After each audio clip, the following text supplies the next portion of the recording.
네, 안녕하세요. 두 번째 세미나를 진행하도록 하겠습니다. 먼저 저는 두 번째 세미나를 진행할 한신대학교의 김애영입니다. 두 번째 세미나를 담당해 주실 강사님 먼저 소개시켜 드리겠습니다. 이창민 박사님은 서울대학교 수리과학부를 2017년에 졸업하시고 현재 키아스에서 재직 중에 있으며 격자 기반 암호 관련하여 활발한 연구를 진행하고 계십니다. 오늘 이창민 박사님께서 케이스 스터디 오브 레티스 베이스드 리스트 PQC 캔디데이트에 대해서 진행해 주시도록 하겠습니다. 그럼 이창민 박사님 좋은 강연 부탁드립니다. 이제 키아스에서 격자 기반 암호에 대한 분석을 주로 연구하고 있는 이창민 박사라고 합니다. 말씀해 주신 것처럼 오늘의 발표의 제목은 케이스 스터디 오브 레티스 베이스드 리스트 PQC 캔디데이트라는 주제로서 제목이 말해주는 것처럼 리스트 공모전에 나왔던 PQC 후보로서 나왔던 후보들 중에서 레티스 베이스드에 대한 케이스 스터디에 관련된 이야기를 할 거고요. 이 케이스라고 하는 거는 주로 어떤 설계 철학을 갖고 설계를 했는지 그런 설계 방법적인 부분에서 주로 이야기를 하게 되게 될 것 같고, 그 중간중간에는 이제 그 분석과 관련된 이야기도 추가적으로 곁들여서 발표를 하도록 하겠습니다. 발표 페이지를 넘어가면은 당연히 이 발표의 목적이 무엇인지 생각해 보면은 여러분들 다 잘 아시겠지만 퀀텀 컴퓨터가 지금 열심히 만들어지고 있다는 거예요. 현실화되고 있다는 건데, 아마 퀀텀 컴퓨터에 관심 있으신 분이라면은 다들 이러한 기사들을 어디선가 본 적이 있을 거예요. 퀀텀 컴퓨터가 실제로 현실적으로 만들어지고 있는 단계에 있으며, 그 단계는 지금 매년 굉장히 빠른 속도로 만들어지고 있어요. 그래서 이제 IBM 같은 경우는 이제 처음 퀀텀 비트 같은 경우 처음 퀀텀 비트의 컴퓨터를 만들겠다고 이제 아예 공개적으로 공개를 했었고, 그래서 그리고 현재는 아직은 제가 알기로 몇십 퀀텀 비트 정도로 만들어지고 있는데 벌써 1000 퀀텀 비트를 만들겠다고 이제 당차게 공개를 한 거죠.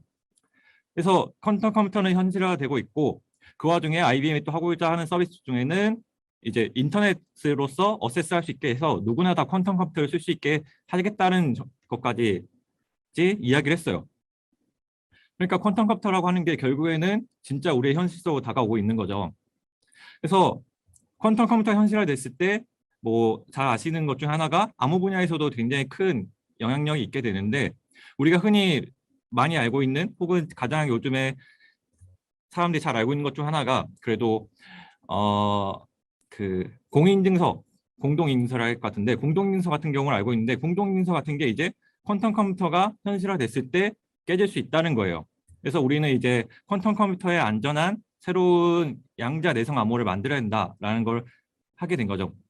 그러면 분명히 그럼 이제 퀀텀 컴퓨터 현실화했다고 했는데, 그러면은 지금 당장 벌써 공용 인증서가 깨졌냐라는 질문을 할 수도 있을 건데, 제가 알기로는 그 현재 공용 인증서를 깨는데 필요한 퀀텀 컴퓨터는 약 2000에서 3000 퀀텀 비트 정도의 컴퓨터가 필요한 걸로 알고 있고, 아직까지는 공용 인증서도 쓸 수 있는 걸로 알고 있습니다. 어찌됐건 리스트에서는 이제 선제적으로 먼저 대응을 해야 되니까 양자 내성 암호, 포스트 퀀텀 크립토그래피라고 하는 걸 줄여서 PQC라고 부르는데, 리스트에서 이제 PQC에 대한 준비를 시작하게 된 거죠. 맨 처음으로 이제 2016년에 이제 처음으로 공표를 했어요. 이제 PQC를 만들겠다. 그래서 PQC 컨테스트를 열겠다고 이제 공표를 했고, 그 다음에 2017년에 이제 전 세계 약 14개 국가 정도에서 69개의 후보가 처음으로 이제 다 제출이 됐어요. 그래서 2017년에 처음에 라운드 1이 진행되었고, 그 다음에 이 중간 과정에 이제 심사 과정을 거친 거죠. 심사 과정의 기준은 당연히 안전성일 거고, 첫 번째는 안전성 기준과 그 다음에 두 번째는 효율성. 효율성이라고 하는 거는 두 가지를 포함하고 있는데, 하나는 그러니까 암호를 구동하는 데 필요한 데이터, 메모리 양을 말하는 거고, 하나는 이 암호를 구현하는데 구동 시간적인 걸 말하게 됩니다. 네, 그래서 이러한 기준을 이제 심사를 해서 이제 2019년에는 69개 중에서 26개의 캔디데이트들이 살아남게 되었고요.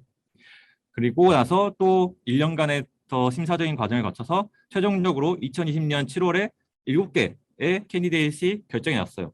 그리고 이 3라운드가 이제 거의 마지막으로 이뤄지게 될 건데 3라운드에서는 최종적으로 7개 파이널리스트가 결정이 되었고 그 다음에 추가적으로 이거를 대체할 수 있는 혹시 이 7개 중에서 문제 해결을 대비해서 8개의 얼터네이트 캔디데이트들이 결정이 됐습니다. 그래서 최종적으로 이 15개 아마도 이 7개 중에서 이제 최종적으로 PQC의 최종 후보가 결정이 날 것으로 이제 사람들은 받아들이고 있죠. 그래서 이 최종 7개 후보들에 대해서 좀 더 이야기를 해보겠습니다. 리스트에서는 7개 파이널리스트랑 8개 얼터네이트를 이제 결정했다고 했는데 이 7개는 또 구분을 해보면은 우선 우리가 하려고 했던 리스트에서 만들고자 했던 목표는 인크립션 스킴을 만들고자 했어요. 그리고 동시에 시그니처 스킴을 만들고자 했고요. 그래서 인크립션 스킴에서는 카이버, 엔트루, 세이버, 클래식, 메겔리스라고 하는 스킴이 최종적으로 선택이 되었고 시그니처에서는 딜리시움, 팔콘, 레인보우가 이제 살아남게 된 거죠. 최종 선택을 기다리고 있는 상황입니다. 그래서 이 인크립션과 시그니처를 설계 기법에 따라서 다음과 같이 구분을 할 수가 있는데요. 레티스 베이스드 설계 기법, 코드 베이스드, 멀티베리에이트, 해시 베이스드, 아이소지니 베이스드 이 설계 기법에 따라서 이 7개의 스킴을 구분 지어 봤을 때 시그니처는 레티스 베이스가 총 2개, 인크립션에서는 레티스 베이스가 7개가 선택이 됐어요. 총 레티스 베이스 설계 스킴이 5개인 거죠. 전체 스킴이 7개 중에서 7개인데 최종 후보가 이 최종 후보 중에서 레티스 베이스가 5개를 차지하고 있는 거예요. 그만큼 레티스 베이스가 가장 유망한 스킴이라고 유망한 설계 기법이라고 이제 받아들여지고 있는 거죠. 여기서 바로에 쳐져 있는 거는 이제 얼터네이트를 기반으로 얼터네이트에 해당되는 얼터네이트를 설계 기법에 따라서 나누는 표입니다. 그래서 최종적으로는 레티스 베이스드만 해서 전체 7개 정도가 최종 후보에 포함되어 있는 거예요. 그래서 레티스 베이스가 가장 유망하고 이 레티스 베이스를 이해하는 게 어떻게 보면 PQC를 이해하는 데서 가장 중요한 요소라고 저는 생각을 하고 있습니다. 그래서 그래서 이 발표는 레티스 베이스드 스킴에 대해서 저희가 설계 철학과 분석하는 방법에 대해서 이해하는 시간을 가질 거라고 했는데요. 레티스 베이스 스킴은 앞에서 말했던 카이버, 엔트루, 세이버, 클래식 메겔리스 중에서 인크립션 스킴은 카이버, 엔트루, 세이버가 이 레티스 베이스드 스킴을 통해서 설계가 됐습니다.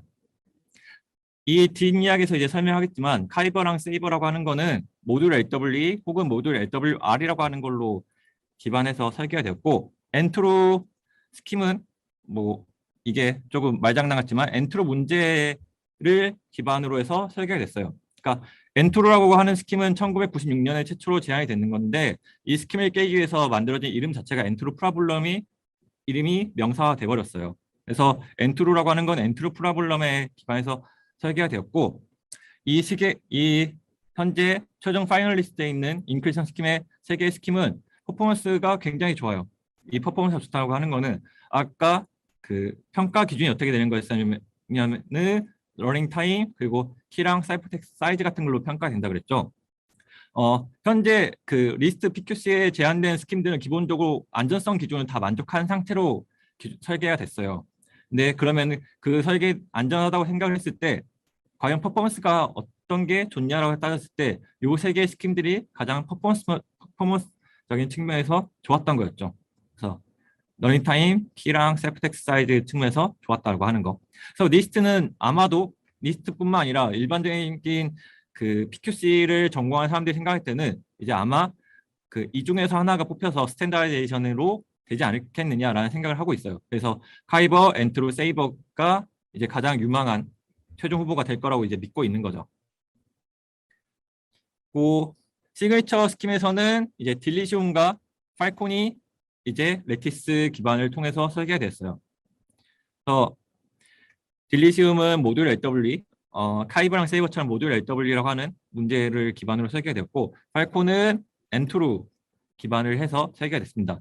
뭐 인크립션처럼 이 시그니처 스킴도 레티스 베이스드 스킴이 가장 굿 퍼포먼스를 보였어요. 레티스에 대한 이야기를 하게 될 건데 아마 근데 이 뒷부분에서는 이제 여기서 제가 괄호를 쳐둔 부분인데 스트럭처럴 레티스라는 거.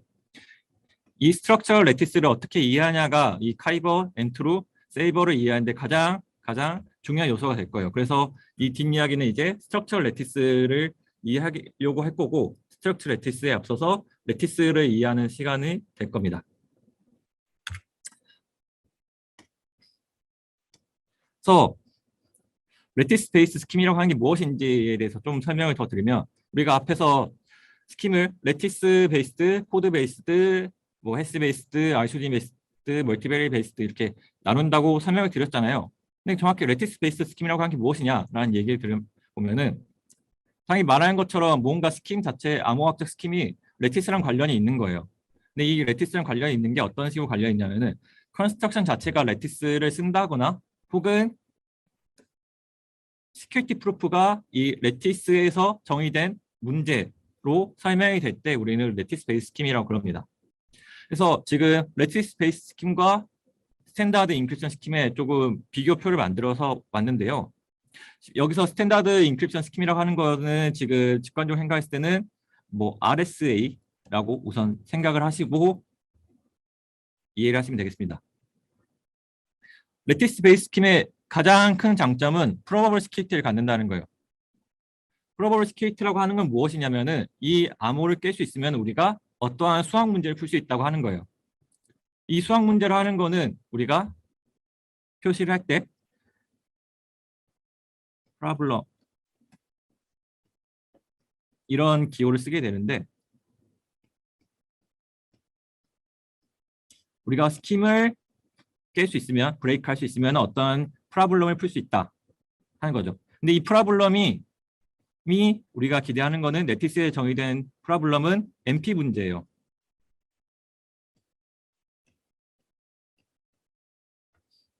그러니까 우리가 레티스 베이스 스킴을 깰 수 있으면은 우리가 NP 문제를 풀 수 있다는 말을 하는 거죠. NP 문제를 풀는다는 거는 어떤 말이냐면은 이게 P는 NP 문제가 증명이 된다는 말을 하는 건데 이 P가 NP가 같다라고 하는 거는 지금 현재 전 인류에서 못 풀고 있는 7대 난제 중 하나입니다. 그러니까 우리가 못 풀고 있는 P는 NP라고 하는 거를 못 푼다고 가정했을 때 생각해보면 이 스킴은 우리가 깰 수 없다는 거죠. 이러한 논리적 설명이 가능한 거예요. 레티스 베이스 스킴 같은 경우. 근데 RSA 스킴은 레티스 베이스 스킴과 다르게 이러한 프로버블 시큐리티가 되지 않습니다. 우리가 RSA 스킴을 깰 수 있다고 해서 어떤 잘 알려진 수학 문제를 깬다거나 혹은 이 수학 문제를 게임으로서 얻을 수 있는 어떤 부수적인 효과가 없어요. 그래서 기존 RSA 스킴 같은 경우는 우리가 프로버블 시큐리티를 달성하지 못했는데 레티스 베이스 스킴 같은 경우는 프로버블 시큐리티를 달성했다는 거. 이 레티스 베이스드만 유일하게 달성한 성질인 건데 이 프로버블 시큐리티라고 하는 게 이게 레티스 베이스드가 다른 스킴들과 비교해서 굉장히 더 안전할 거 믿는 근거가 되는 거예요. 지금 P는 NP라고 하는 이야기를 했고 이거는 밀레니엄 프로블럼 중 하나라고 했었는데 퀀텀 컴퓨터가 있는 상황에서도 이 밀레니엄 문제는 못 풀 거라고 사람들이 다 믿고 있는 상황인 거예요. 정확히 이게 수학적으로 증명이 된 건 아니지만 퀀텀 컴퓨터가 있는 상황에서도 P는 NP인 거를 증명 못할 것이다라고 믿고 있는 상황이기 때문에 죄송합니다. 그런 상황이기 때문에 레티스 베이스 스킴이 다른 스킴들보다 안전성 측면에서 훨씬 더 안전할 거다라고 더 믿음이 강한 상황인 거죠. 그리고 레티스 베이스 스킴의 또 다른 특징은 워스트 케이스 안전성을 기반한다는 말을 하는데 이게 무슨 말이냐면은 이게 또 RSA랑 대비되는 이야기 중 하나인데 RSA라고 하는 거는 기본적으로 우리가 소인수 분해를 못해야 한다는 이야기를 기본적 가정으로 깔고 가야 돼요. 소인수 분해를 못한다는 가정을 깔아야 되는데 N이 P 곱하기 Q 이런 서로 다른 두 개의 소수의 곱이 왔을 때 이 두 개의 숫자가 P랑 Q가 충분히 큰 숫자일 때 우리가 소인수 분해를 못한다 이라는 이야기를 해야 되는데 실제 이 말은 거짓말이에요. P랑 Q가 어떠한 성질을 갖고 있을 때는 우리가 원하는 어떠한 특수한 성질이 있을 때는 N이 PQ가 주어졌을 때 이거를 우리가 소인수 분해를 할 수가 있어요. 근데 이러한 성질은 당연히 항상 만들어지는 게 아니라 굉장히 특수하게 만들어지는 거죠. 그러니까 우리가 RSA라는 스킴이 안전한 거는 N이라는 게 피크란 게 주었을 때 되게 운 나쁘게는 되게 소인수분해하기 쉬운 게 주어서 RSA가 안전하지 않을 수도 있어요. 근데 그에 반해서 레티스 베이스 스킴은 이게 어떤 비밀 정보가 있다 했을 때 이 비밀 정보가 어떤 특수한 케이스에 디펜드 하지 않아요. 그러니까 한 케이스를 깰 수 있으면은 다른 케이스를 모든 걸 다 깰 수 있는 게 설명이 돼요. 그래서 레티스 베이스 스킴은 한 경우만이라도 안전하지 않은 게 발견이 되면은 다 깨지는 거예요. 근데 그 RSA 스킴은 그렇지 않다는 거죠. 그러니까 우리가 RSA 스킴은 우리가 실제로 소인수분해 어렵다고 하는 숫자를 만들기 위해서 이게 진짜 안전한가를 우리가 후속적인 어떤 과정을 거쳐야 하는 거에 비해서 레티스 베이스는 그런 게 필요가 없다는 거죠. 꼭 가장 중요한 게 이제 RSA 스킴 같은 경우는 퀀텀에 안전하지 않다는 게 알려졌죠. 그리고 레티스 베이스 스킴은 퀀텀에 안전할 것이라는 거 아까 제가 설명을 드렸었는데 근데 이게 제가 파란색으로 해놓은 이유가 이게 정확하게 증명이 되는 사실은 아니기 때문에 이래요. 그러니까 만약에 이게 퀀텀에 대해서 증명이 됐으면 정말로 완벽한 상황이 됐겠지만 지금 같은 경우는 퀀텀에 안전할 거라고 지금 사람들이 믿고 있는 거라는 거죠. 그래서 블루색으로 해놓은 거고요. 레티스 베이스 스킴의 장점들은 또 다른 걸로는 펑셔널리티가 굉장히 좋다는 거 그리고 그 구현하기 굉장히 쉽다는 거. 근데 단점은 굉장히 이해하기 어려운 구조로 이루어져 있다는 거인 거죠. 다루기 힘든 그런 구조를 갖고 있다는 거예요. 그래서 빨간색은 제가 단점이라고 생각이 되어서 말한 거고 녹색은 장점이라고 생각이 된 거고 파란색은 아직 그 장점이자 단점이자 좀 애매한 상황에 있는 걸 파란색으로 했어요. 근데 프로볼시케이트는 제가 아까 이게 P는 NP를 깰 수 있다고 했었는데 이 부분은 다시 이따가 다시 한번 설명을 드리겠습니다. 그래서 레티스 베이스가 기존 RSA 같은 스탠다드 스킴과 비교해서 어떤 점에서 굉장히 충분한 장점을 갖고 있다는 거죠. 그래서 네. 그래서 이제 레티스 기반 인크립션의 오버뷰를 약간의 짤막한 히스토리 같은 게 될 텐데요. 여기서 각 표에서의 색깔은 에피션시를 이제 색깔로 표현해서 어두울수록 효율성이 떨어지는 거고 밝을수록 효율성이 좋은 거예요. 그래서 최초에 나온 거는 이제 정수에서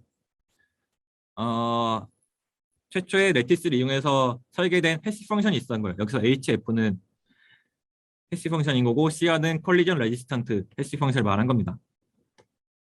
그래서 이게 최초로 만들어지고 나서 이거를 좀 더 기반으로 해서 발전이 된 게 인크립션 스킴이 만들어진 거고 그다음에 프로도랑 리자드라고 하는 이제 PQC 후보에 나왔던 제가 알기로는 이게 레벨 2에서 에서 떨어졌던 걸로 기억하고 있어요. 라운드 2에서 떨어진 걸로 기억하고 있고 그다음에 이것과 발전 방향이 좀 다르게 갔던 거는 뭐냐면 정수가 아니라 링으로서 효율성을 높이기 위해서 바꾼 건데 효율성을 바꿔서 컬리전 레지스턴트 텍스트 펑션을 만들었고 이걸 기반으로 이제 인크립션 스킴이 만들어지고 이게 최종적으로 현재 7개의 파이널리스트에서 있는 카이버랑 세이버의 형태가 되게 되었습니다. 그리고 이것과 이런 과정과 전혀 독립적인 걸로 처음부터 엔트로는 링이라고 하는 거에서 설계가 됐어요. 그래서 링이라고 하는 거에서 설계가 되어서 1998년에 설계가 되었는데 엔트로 같은 경우는 뭔가 구조적으로는 굉장히 허술해 보이는 어떤 관점에서는 허술해 보이는 면도 있는데 굉장히 사람들이 많은 시도를 했었고 결국 엔트로를 깨는 데는 실패를 했어요. 그래서 이 스킴이 최종적으로 리스트 PQC에서도 제출이 되었고 엔트로 인크립션이 살아남게 되었습니다. 그러니까 엔트로 인크립션은 믿고 있는 게 우리가 이게 시간적으로 봤을 때 20년 정도가 지났는데도 안 깨지고 있으니까 이 스킴은 안전할 거라고 믿고 있는 그런 거예요. 아까 레티스 베이스 스킴은 뭐 안전성이 증명이 되었다라고 했었는데 안전성 증명이 된 거는 결국 요 계열이 안전성 증명이 된 거고 이 부분에 대해서는 안전성 증명이 된 게 아니에요. 그래서 안전성 증명을 포기한 대신에 효율성을 올리기 위해서 변화를 한 거죠. 그래서 그리고 다음은 이제 시그니처에 대한 관련된 이야기를 하자면은 뭐 비슷해요. 결국에는 한쪽은 이제 N2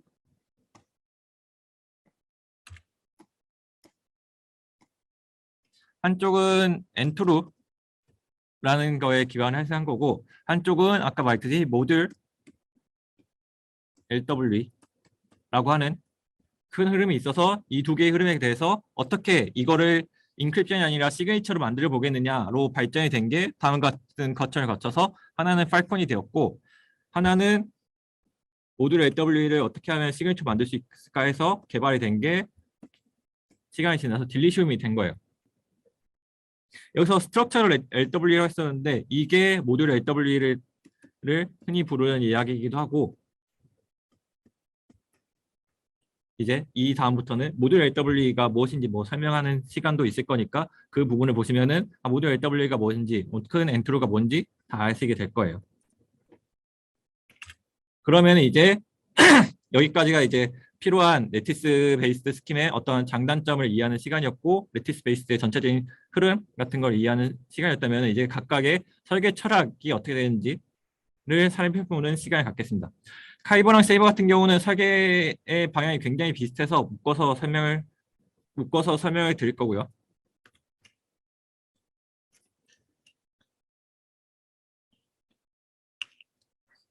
네. 그러면 이제 맨 처음 할게 될 게 자꾸 레티스라는 이야기를 계속 했었는데 과연 레티스가 무엇이냐라는 이야기를 먼저 시작해 볼게요. 그러니까 우리는 지금 암호를 만드는 거고 암호는 당연히 컴퓨터에서 우리가 구현을 해야 되는 거란 말이죠. 그러니까 이 컴퓨터라고 하는 거는 결국엔 우리가 디스크리트한 정보를 표현해야 되는 건데 레티스라고 하는 거는 우리가 잘 알고 있는 기본적인 선형대수에 있는 행렬을 만든 거라고 생각하시면 돼요.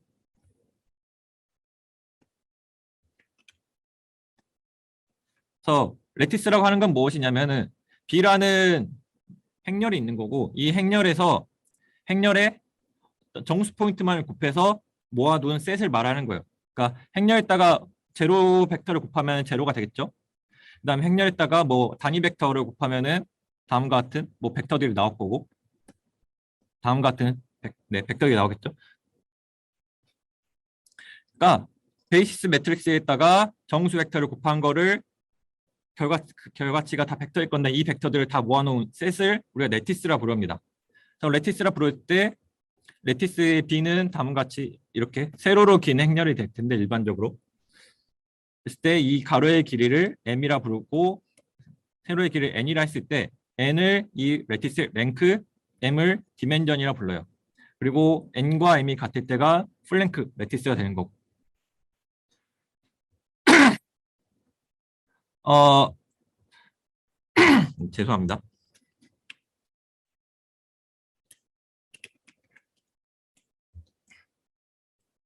매트리스에서의 특이점은 불연속적인 점들의 집합이란 말이죠. 그럼 우리가 어떤 이야기를 할 수가 있냐면은 이 레티스의 특이점은 가장 짧은 벡터를 표현할 수 있다는 거예요. 가장 짧은 벡터가 존재한다는 거예요. 이 길이로 봤을 때 벡터의 길이로 하는 건 우리가 유클리안 도움으로써 표현하는데 그 길이라는 관점에서 봤을 때 제일 짧은 벡터가 존재한다는 거예요. 그래서 레티스의 베이시스 매트릭스로 하는 거는 표현이 유일하게 표현되지 않는데 베이시스 매트릭스가 짧은 벡터들로 이루어진 걸 우리가 굿 베이시스라 부르는 거고 베이시스 매트릭스에서 긴 벡터들로 이루어진 거를 배드 베이시스라고 불러요. 그러니까 지금 봤을 때 여기서 빨간 벡터 두 개가 있고 여기서 파란 벡터 두 개가 있는데 빨간 벡터를 갖고 우리가 이 정수 조합을 했을 때 나오는 포인트랑 죄송합니다. 파란색 포인트를 가지고 우리가 정수 조합을 했을 때 나오는 포인트가 똑같아요. 그러니까 이거를 제가 B1이라고 하고 빨간색의 두 개의 벡터를 나란히 적은 걸 이 파란색 두 개의 벡터를 나란히 적은 걸 행렬 B2라고 했을 때 레티스 관점에서는 봤을 때 LB1과 LB2가 같다는 거예요. 그런데 길이적인 입장에서 봤을 때 LB1은 빨간색 두 개니까 길이가 훨씬 짧고 LB2는 파란색 두 개니까 길이가 상대적으로 크죠. 그래서 이러한 것들 LB2는 이제 베이드 베이시스라 부르는 거고 LB1은 굿 베이시스를 가진 굿 베이시스라 부르는 거예요. 굿 베이시스를 베이드 베이시스로 바꾸는 건 굉장히 쉬워요. 우리가 여기다가 어떠한 적절히 상수배를 해주면은 베이드 베이시스를 바꿀 수 있고, 근데 베이드 베이시스에서 굿 베이시스를 바꾸는 거는 굉장히 어려워요. 이 부분이 이제 레티스에서의 정보의 비대칭성을 주는 하나의 특이점이 되게 됩니다.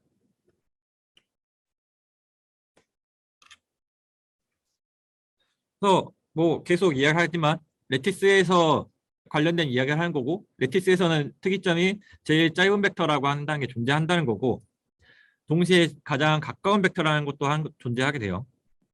그래서 그것과 관련된 문제가 SVP, CVP인데 SVP는 Shortest Vector Problem의 약자인 거고 CVP는 Closest Vector Problem의 약자예요.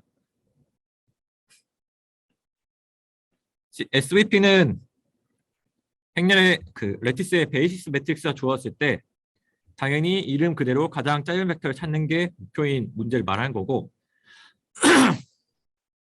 CVP는 베이시스 매트릭스가 주어지고 이 레티스 포인트가 아닌 새로운 포인트가 주어졌을 때 여기서 이 그림에서는 파란색이 T가 됩니다.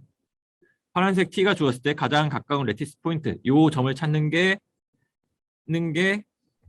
CVP 문제가 되는 거예요. 뭐 그림으로 보면 SVP랑 CVP를 푸는 게 굉장히 쉬워 보이죠. 근데 뭐 당연하겠지만 이 설명하는 거의 이유는 당연히 SVP랑 CVP는 쉽지 않습니다. 그래서 이 SVP랑 CVP가 쉽지 않아서 생기는 좀 문제를 좀 더 쉽게 바꿔봤어요. 그래서 감마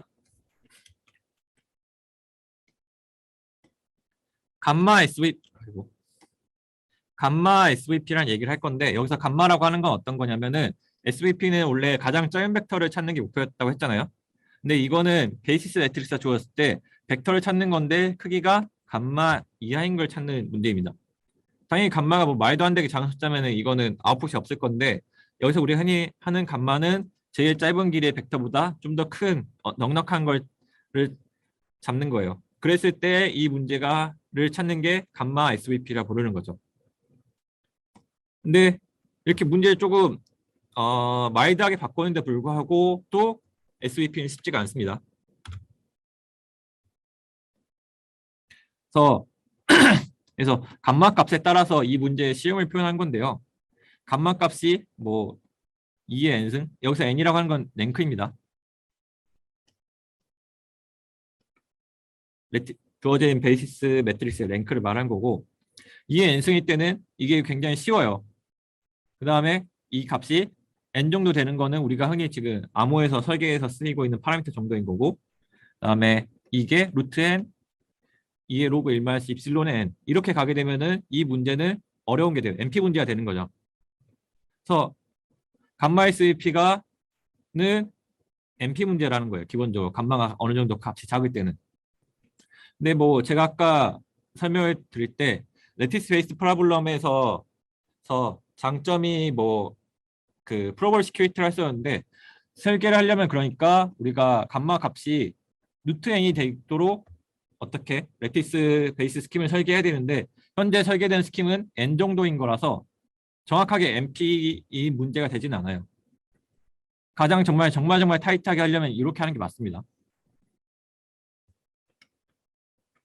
근데 그럼 당연히 왜 안전성 생각하면 당연히 감마가 루트 n이 되도록 뭔가 설계를 하면 좋지 않겠느냐 하는데 n 정도로 하는 이유는 뭐냐면 당연히 효율성 때문에 그런 거예요. 퍼포먼스를 좋게 하려고. 그래서 이 앞 페이지까지는 레티스에 관련된 기본적인 설명이었고 레티스에서는 SVP라고 하는 게 특이점으로서 문제가 있고 이게 NP 문제이다 아니면 굉장히 어려운 문제이다 라는 게 알려져 있다. 이걸 항상 기억해 두시면 될 것 같아요. 그럼 이제 본격적으로 레티스 기반을 통해서 이 암호를 어떻게 설계하는지 가장 쉬운 형태의 스킴을 통해서 가장 쉬운 문제를 통해서 설명을 드릴게요. Q, N, M이라고 하는 건 정수인 거고 GQ라고 하는 거는 G를 Q로 나눈 나머지라고 생각하시면 되겠습니다. 그래서 기본적인 레티스 베이스 설계 스킴의 방향이 뭐가 되냐면은 내가 가리려고 하는 메시지는 벡터예요. 기본적으로 어떤 벡터인데 이 메시지를 가리기 위해서 어떤 랜덤처럼 보이는 값을 더할 거예요. 근데 이 랜덤처럼 걸 더하는데 완전히 랜덤인 걸 더하면은 당연히 우리가 M을 복구할 수 없겠죠. 이거는 그 원타임 패드에 의해서 당연히 퍼펙트 시큐리티에 만족하는 거고, 그러면 B는 어떠한 결함을 누군가는 쉽게 없앨 수 있으면서 공격자들 혹은 제3자들한테는 굉장히 랜덤처럼 보이는 그런 거야 돼요. 그래서 처음에 생각해낸 게 A라고 하는 스퀘어 매트릭스를 생각하는 거고, B라고 하는 거를 이 스퀘어 매트릭스에다가 S를 곱한 거, S가 이제 시크릿 정보가 되는 거죠. 그리고 A는 공개 정보가 되는 겁니다. 여기서 파란색은 공개라고 생각하시면 되고, 주황색으로 표시된 거는 비공개인 걸 생각하면 되겠어요. 그러니까 A가 주어지고 B가 주었을 때 B를 더하는 형태가 가장 LW 스킴에서 가장 기본적인 설계의 철학이 되는 거예요. 근데 내가 제3자를 생각했을 때 A랑 B를 생각해보죠. B도 공개되어 있는 거고 A도 공개되어 있는 상황인데 당연히 A랑 B가 공개되어 있을 때 S를 복구하는 거는 굉장히 쉽죠. 행렬의 인버스를 곱해서 주면은 바로 S가 복구가 되는 상황인 거예요. 그러니까 우리가 말했듯이 조금 간단한 원리로서 어떠한 랜덤 벡터를 만들어서 메시지를 가리고 싶었던 거였는데, 단순히 우리가 선형대수적으로 그냥 알려진 행렬에 어떤 자신의 자신의 비밀키를 곱해서 더하는 형태로 하면은 이거는 정확하게 정보를 가리는 게 안 된다는 거죠. 그럼 이걸 어떻게 할 것이냐가 질문이 될 거예요. 그래서 그러면은 지금 이게 가능했던 건 뭐냐면, 죄송합니다.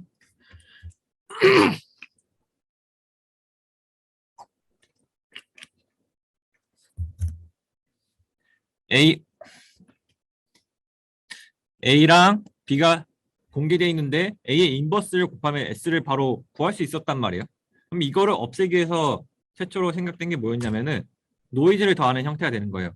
그래서 LW라고 하는 건 뭐냐면 Running with Errors Problem이라고 하는 거의 약자인데, 여기서 이제 포인트는 에러가 되는 거죠. 그러니까 기본적인 설계 철학은 아까 말했듯이 M이라는 벡터에 즉 내가 B라는 벡터, 랜덤처럼 보이는 벡터를 더해서 정보를 가릴 건데, 이거는 시크릿 정보를 알고 있는 사람만 지우기 쉽게 한다는 거죠. 그래서 기존에는 A라는 행렬이 있었고 B라는 값이 A에다가 S를 곱해서 설정되는 거였었는데, 여기는 이제 B에다가 단순히 A에다가 S를 곱하는 것뿐만 아니라 노이즈라고 하는 걸 더하게 될 거예요. 스몰 벡터. 여기서 S랑 E는 비밀 벡터인데 값이 스몰인 겁니다. 이 N의 0, 시그마는 뭐 다들 잘 아시겠지만 우리가 수업 시간 흔히 우리가 통계에서 많이 배우는 그런 개념인 거죠. 정규 분포인데 평균이 0이고 표준 편차가 시그마인 가우시안 분포를 말하는 거예요.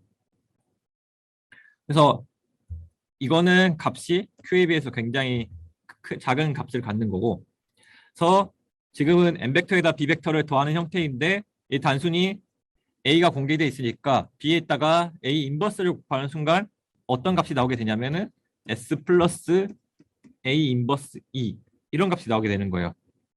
그런데 2가 크게 아무리 작아도 a 인버스의 크기는 정확히 이제 모듈러스 q에서 이루어지는 형태인 건데, a 인버스 모드 q의 크기는 굉장히 커서 이거 자체가 s랑 2를 복구하는데 사용될 수가 없어요. 그래서 이제 이 문제가 기존의 단순히 우리가 서형대 수학적인 기존의 방식을 통해서는 할 수 없게 되는 거죠. 그러니까 설계 철학의 가장 기본적인 첫 출발이 우리가 알고 있던 대수적인 구조를 깨는 거였어요. 그래서 노이즈라고 하는 걸 E라는 노이즈를 더해서 이런 설계 철학적인 분에서 대수적인 구조를 깨는 거. 그 RSA 같은 경우도 결국에는 어떠한 수학적인 구조를 갖고 있는 시스템이었어서 퀀텀 컴퓨터에 안전하지 않게 된 건데, LW 같은 경우는 이제 수학적인 구조가 없어져서 이제 어떠한 우리가 알고 있는 수학적인 내용을 사용하기에 적절하지 않게 돼버리게 됩니다. 그래서 이제 LW 문제가 어려워지게 되는 거고요. 그래서 LW 문제에서 이제 하는 거는 좀 더 행렬의 길이가 정보가 더 많으면 어떻게 되겠느냐라는 질문을 한 거였어요. 원래는 스퀘어 매트릭스니까 그거 다음과 같이 정보가 있었던 거였는데, A의 길이가 더 길어져서 이 부분만큼의 정보가 더 추가된 상황인 건데, 이렇게 정보가 추가돼도 우리가 A, B로부터 S, E를 복구해낼 수가 없어요. 그래서 여기서 A는 이제 GQ의 n by n에서 뽑히게 되는 거고, S는 이 가우시안 분포에서의 n이 뽑히게 거고, 이 노이즈 벡터는 이제 m에서 뽑히게 되겠죠. 이렇게 뽑혔을 때 A, B가 주었을 때 S, E를 복구할 수 있겠느냐? 이 문제가 뭔가 생각적으로는 쉽지 않겠다는 생각이 드는 거죠. 근데 이게 이제 수학적으로 증명이 됐고, 실제로 LW 문제를 푸는 거는 갭 SVP를 푸는 것만큼 어렵다. 이게 증명이 됐어요. 꼭 우리가 알고 있는 건 갭 SVP는 아까 제가 이야기 드렸던 거를 감마 SVP를 생각하셔도 되는데, 감마 SVP랑 정확히 감마 갭 SVP는 좀 다른 개념이긴 한데 직관적으로는 똑같은 거고 이해를 하시면 되겠습니다.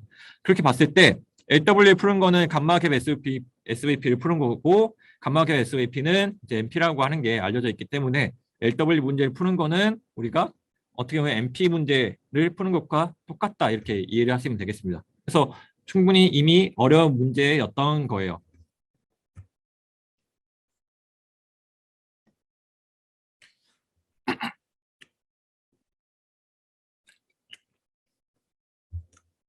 그래서 지금까지 LW가 굉장히 막 어렵다. 레티스라고 하는 게 무엇이고, 레티스로부터 만들어진 문제가 어렵다. 이런 얘기 계속 했는데, 이 LW라고 하는 문제가 있으면은 우리가 인크립션 스킴을 어떻게 만들 수 있는지를 이제 시작을 하겠습니다.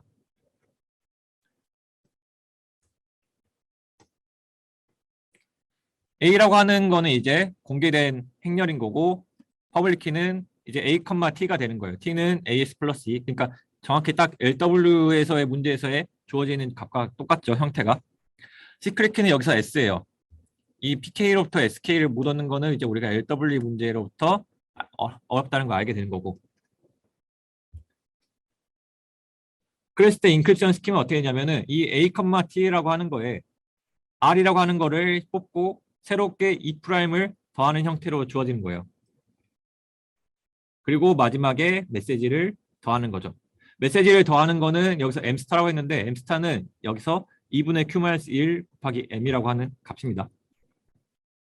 그러니까 이거를 일부러 상수배를 곱해놨는데, 이 상수배를 곱한 이유는 뭐냐면 노이즈를 더한다 그랬잖아요. 그러니까 노이즈를 더하게 되면은 당연히 그 노이즈라고 하는 값이 작은 값인데, 이 값이 더해짐으로써 값이 그 왜곡이 일어날 수 있겠죠. 왜곡이 안 일어날 걸 방해하려면은 이 m의 값을 충분히 상수배를 해서 키워놓는 거예요.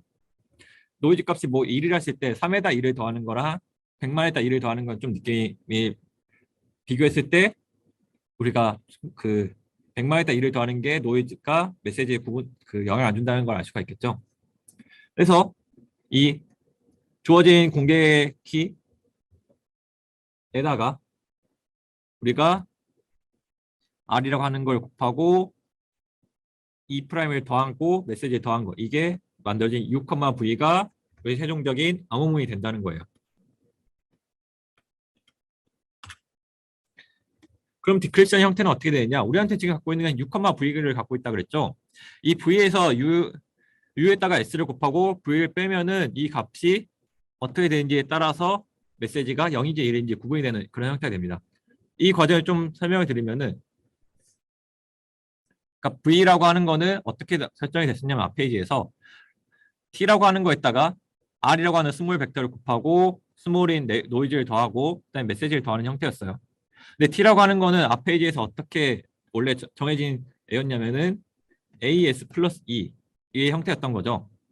그러니까 이걸 다시 풀어서 써보면 어떻게 되냐면은 RAS가 될 거고 R이랑 E랑 곱해지는 거.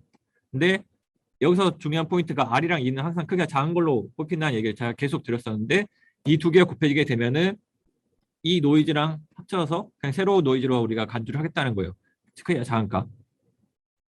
그래서 LW 스킴을 이걸 다 적고 보니까 뭐 어떻게 되냐면은 V라고 하는 건 결국 R 곱하기 A 곱하기 S 플러스 스몰 노이즈 플러스 M 스타 이렇게 된다는 거죠.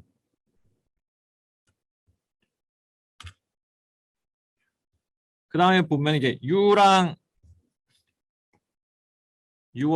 S를 곱한 걸 보면은 U라고 하는 건 아까 어떻게 계산이 이루어졌냐면은 A라는 행렬에다가 R 곱하고 노이즈를 더하는 형태로 이루어졌어요. 여기 때 S를 곱하는 걸까 이제 분배 법칙에 의해서 RAS고 이것도 크기가 같고 S도 크기가 작으니까 이것 두 개를 합쳐서 우리가 작은 값 이렇게 노이즈라고 이렇게 표현을 해버리는 거예요.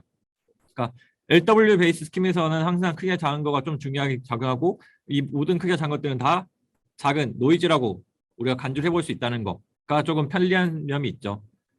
그래서 그렇게 적고 보니까 아까 V라고 하는 것과 비교했을 때 V에서 M 스타를 빼고 정확히 여기에 노이즈도 더해줘야겠죠. 파란색의 노이즈가 있는 형태랑 형태가 똑같다는 거예요. 그래서 V에서 US를 빼게 되면은 M 스타 플러스 노이즈 형태, 파란색 노이즈 형태 이렇게 나온다는 거죠. 근데 말했듯이 M 스타는 지금 우리가 충분히 크기를 키워서 앞쪽으로 우리가 비트 정보 M에 대한 정보를 빼놨단 말이죠. 그러니까 이게 만약에 M이 0이었으면 이 값은 어느 정도 크기가 작은 값이 나올 거고 M이 1이었으면 이게 제가 M 스타라고 하는 게 2분의 Q-1이라고 걸 곱해준다고 했기 때문에 이 값이 2분의 Q-1과 비슷한 형태의 값이 되겠죠. 그래서 굉장히 값이 큰 게 나오면 이거는 원래 M이 1이었던 거인 거고 굉장히 작은 값이 나왔던 거는 이건 노이즈니까 0의 정보를 갖고 원래 M이 0이었다 이렇게 우리가 알 수 있게 되는 거예요. 이게 가장 기본적인 LW 베이스드 인크립션 스킴이 되겠습니다.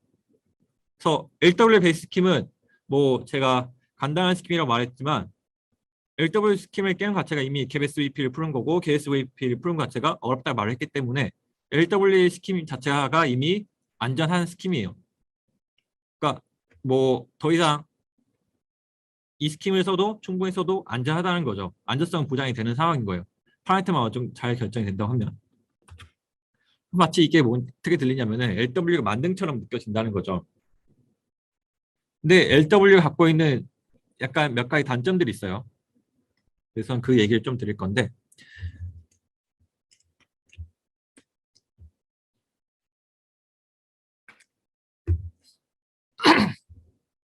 LW라고 하는 거는 스토리 저장 공간 측면에서 봤을 때 n의 비례해서 n 제곱에 비례해서 스토리지가 저장이 되고 컴퓨팅 타임은 또 여전히 n 스퀘어에 비례해서 값이 결정이 돼요. 근데 우리가 알고 있는 방식을 이용해서 이 LW를 깨는 거는 2의 n승가 충분히 안전하다는 거예요.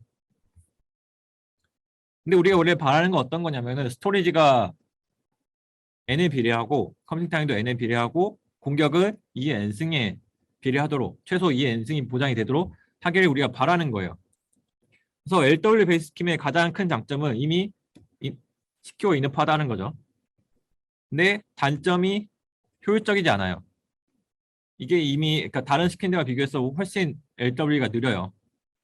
그러면은 지금 카이버랑 세이버를 설계한다고 했었는데 카이버랑 세이버의 설계 방식은 어떻게 되냐면은 현재 주어진 LW 스킴을 어떻게 하면은 효율성을 증대시킬 것이냐 그 포인트에 맞춰서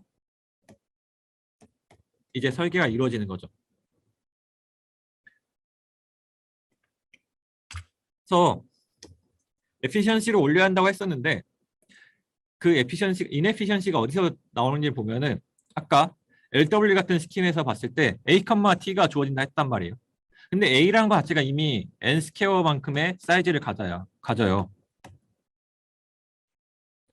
그리고 컴퓨테이션의 이네피션시는 어디서 오냐면은 인크립션 계산할 때 우리가 R이랑 A를 곱하고 노이즈를 더하는 여기 이런 형식으로 이루어져 있단 말이에요. 그러니까 이 R이라고 하는 것과 A를 곱할 때 이미 굉장히 좀 느린 연산이 필요하게 된다는 거죠. 많은 연산이 필요하게 된다는 거죠. 그러면은 우리의 목표는 확실해지는 거예요. 어떻게 하면 이 A라고 하는 거를 더 컴팩트하게 표현할 것이고 이 R 곱하기 A를 어떻게 하면 계산을 빠르게 할 것이냐. 이 부분이 가장 중요한 포인트가 되겠죠. 그래서 나이브하게 생각했을 때 어떠한 걸 할 수 있냐면은 여기서 흰색으로 표현해두는 부분이 이제 어떤 거냐면 빈칸, 0을 말하려고 하는 거예요. 그러니까 원래 기존의 A라는 공개키에서의 행렬은 내용이 다 꽉꽉 차 있는 넌제로 값으로 꽉꽉 차 있는 그런 형태의 행렬이었던 건데 여기를 대부분 다 0으로 채우겠다고 하는 거죠. 그럼 어떻게 되냐면은 A를 우리가 표현하는데 필요한 리프레젠테이션 하는데 필요한 정보는 요 세 칸만 있으면 되는 거예요. 원래는 요 전부 다가 필요했으니까 n 제곱 개의 정보가 필요했던 건데 지금은 대각성분만 표현하면 되니까 n 개의 정보만 있으면 충분하다는 거죠.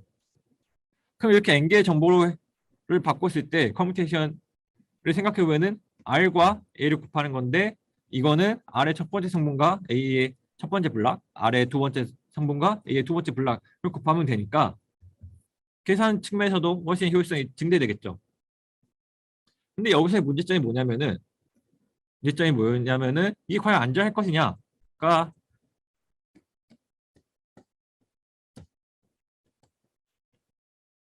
우리의 그럼 자연스러운 질문이 되겠죠. 근데 당연히 이게 안전하냐 물으면 당연히 안전하지 않게 될 거예요.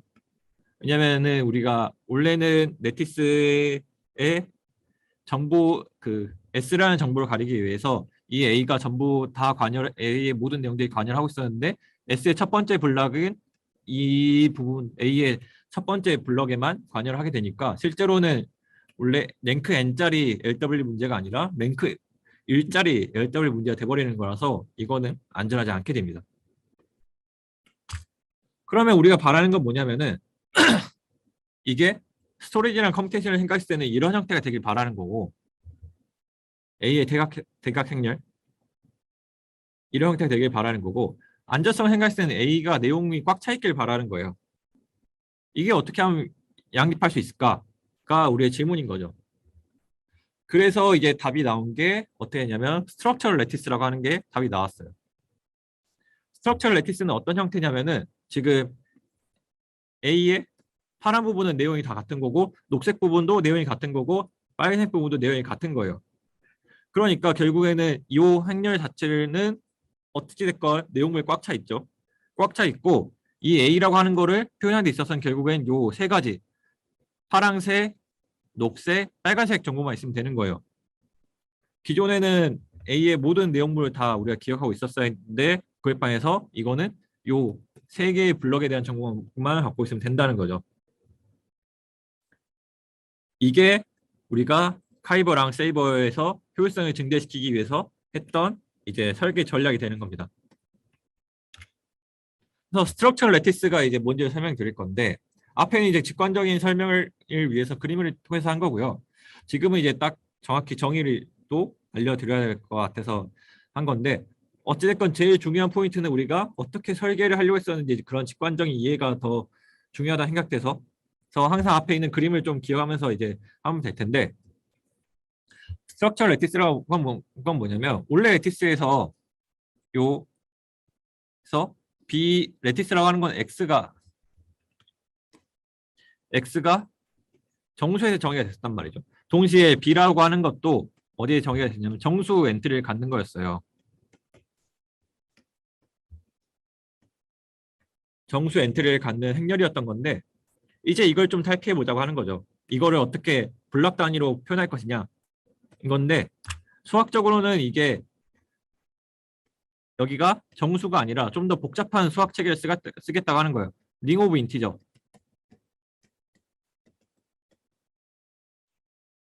를 쓰겠다고 하는 거고 표시는 R이라는 표시를 써요.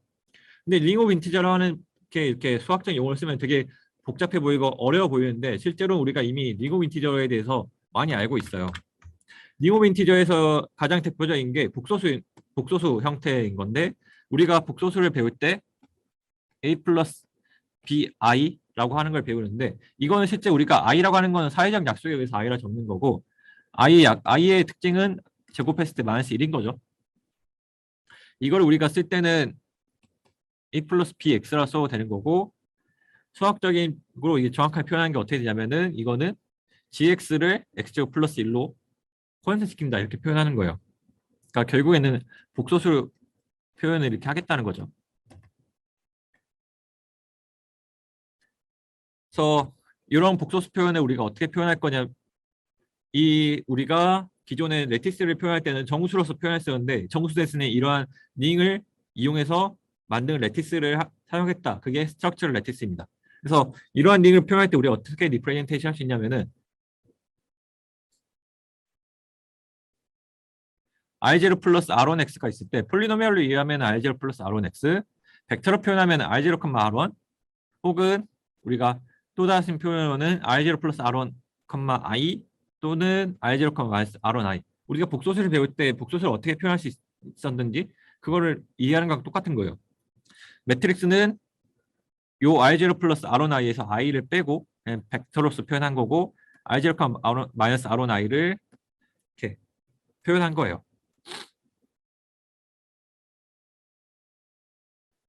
복소수 현상은 다들 잘 아시겠지만 A 플러스 BI랑 C 플러스 DI를 한다고 하면은 실수분은 실수분끼리 허수분은 허수분끼리 더해지는 거였죠.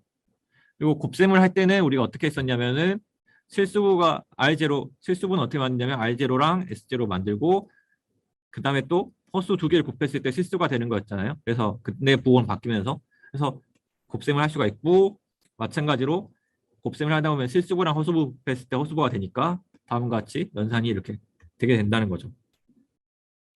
근데 이러한 링은 우리가 편의를 위해서 제가 복소수를 설명했는데 실제로는 좀 더 일반적인 링을 만들 수가 있어요. 이거는 더 한 단계 더 간 링인데 기존에는 우리가 제곱을 했을 때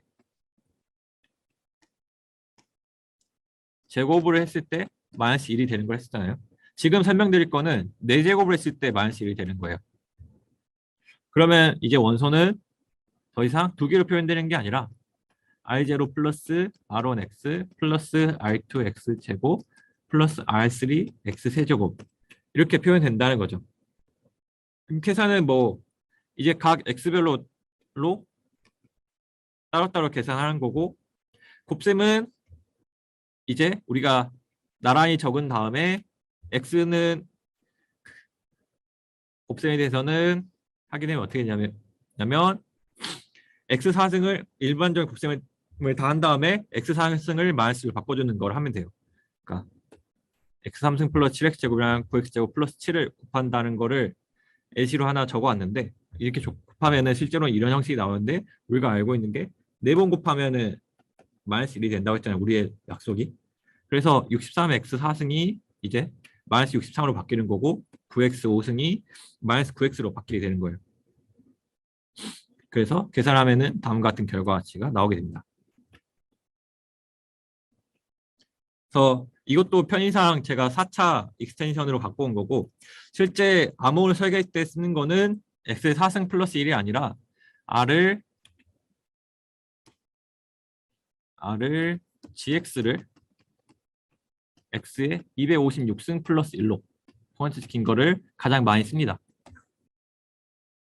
그러니까 이 말은 곧 X를 256번 곱하면은 마이너스 1이 된다라고 약속하는 거예요.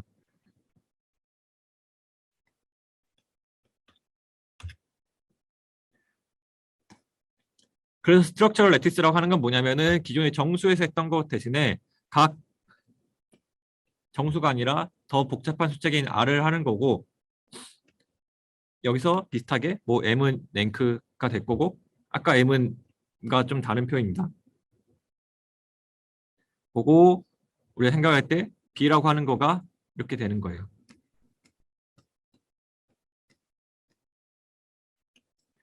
근데 이게 좀 더 극단적으로 봤을 때 M이 1인 거또 할 수가 있을 건데 이거는 우리가 아이디얼 레티스라고 이제 부르는 거고요.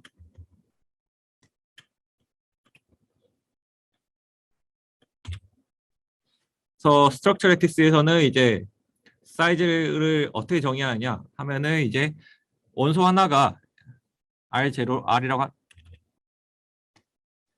R이라고 하는 게 R0 플러스 R1X 플러스 R2X 제곱 플러스 R3X 3승. 이런 거는 제가 아까 벡터 표현으로서 R0, R1, R2, R3 이렇게 한다 그랬죠. 그럼 이 좌표에 대해서 우리가 사이즈를 정의할 수가 있을 거고, 그렇게 되면 우리가 크기도 정의할 수가 있겠죠. 그래서 이제 당연히 이런 스트럭처럴 레티스에서도 우리가 크기를 정의할 수가 있고, 아까처럼 SVP, CVP 혹은 감마 SVP 같은 걸 정의할 수가 있게 되겠죠. 그래서 이제 LW를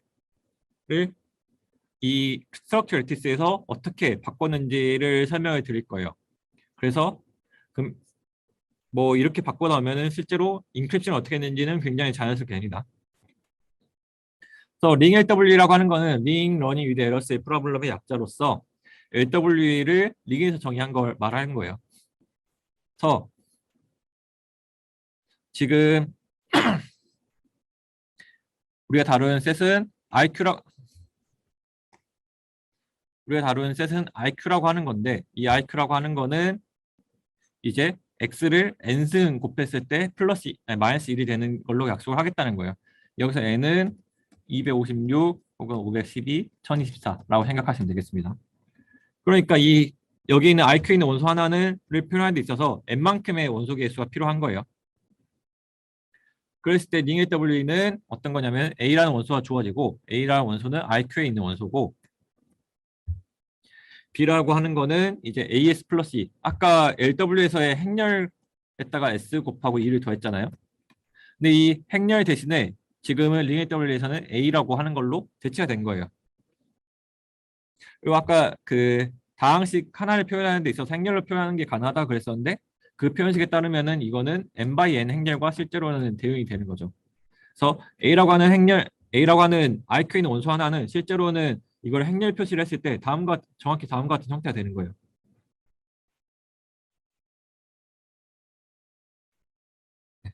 그래서 B는 AS 플러스 E가 주어지고, 이거에서 S를 찾는 게 어렵다. 이게 링 LW 프로블럼인 거죠. 그래서 A는 뭐 유니폼하게 뽑히는 거고, S랑 E는 또 크기가 작은 데서 뽑히는 거고, 크기가 작다는 게 뽑힌다는 게 실제로는 S는 아까는 벡터라서 각 원소별로 별로 크게 작게 뽑힌다는 게 좀 이해가 됐었는데, 지금은 이게 S랑 E가 각각 다 다항식인 거고, 이 다항식의 개수가 크기가 작다로서 라고 이해하시면 되겠습니다.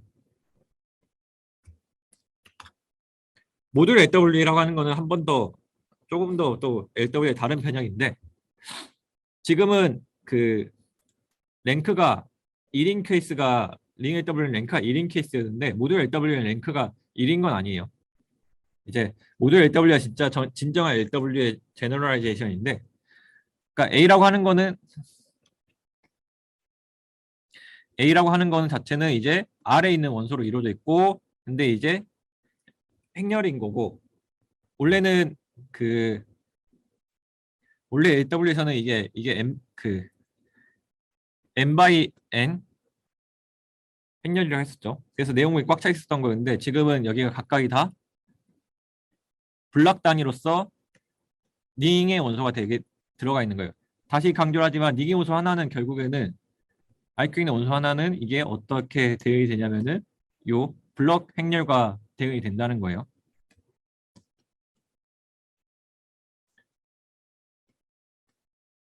그래서 A라고 하는 거는가 주어지고, T는 AS 플러스 E가 주었을 때 S랑 E를 찾는 거가 모듈 LW 프로블럼이 되겠습니다.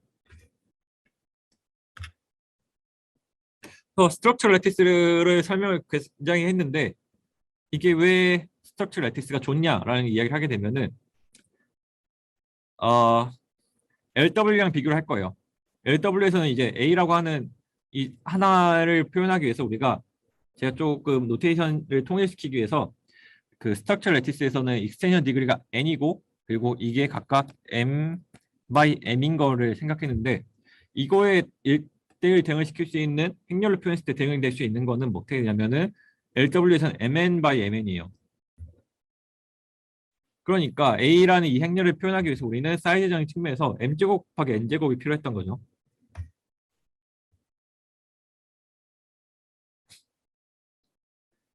근데 그 모듈 LW 같은 경우는 m제곱 개의 링 원소가 필요한데 링 원소 하나를 표현하는데 n이면 되는 거예요. 그러니까 요 작은 게 하나가 실제로는 n by n 행렬과 똑같아요. n by n 블럭 행렬이랑. 또 러닝한 그 러닝 타임을 봤을 때 행렬 곱셈 같은 경우 m 이 스퀘어만큼이 필요한데 러닝 타임이 이거는 m제곱 곱하기 n으로 줄어들게 되는 거예요. 그러니까 LW랑 비교했을 때 모듈 LW 썼을 때 시간이 고속화가 된다는 거죠. KT는 LW 같은 경우는 프로버블이라고 아까 이야기했었고 KBSVP랑 했었고 근데 여기서 잃게 되는 게 단점이 하나 있는데 스트럭처 레티스를 쓰게 되면은 모듈 SVP라고 하는 걸로 이제 KT가 정의가 되는데 모듈 SVP가 어려운지를 아직 몰라요. 이건 오픈이에요. 이게 정말 어려운 문제냐? 오픈인 거고. 그럼에도 불구하고 현재 기술로는 모듈 SVP를 풀 수 있는 방법이 없어요. 그래서 사람들이 다 이런 형태를 택한 거고. 왜냐면은 기술적으로 이미 현재 기술적으로는 안전하고 근데 시간이랑 사이즈 측면에서 봤을 때 원래 LW에서 훨씬 빠르니까.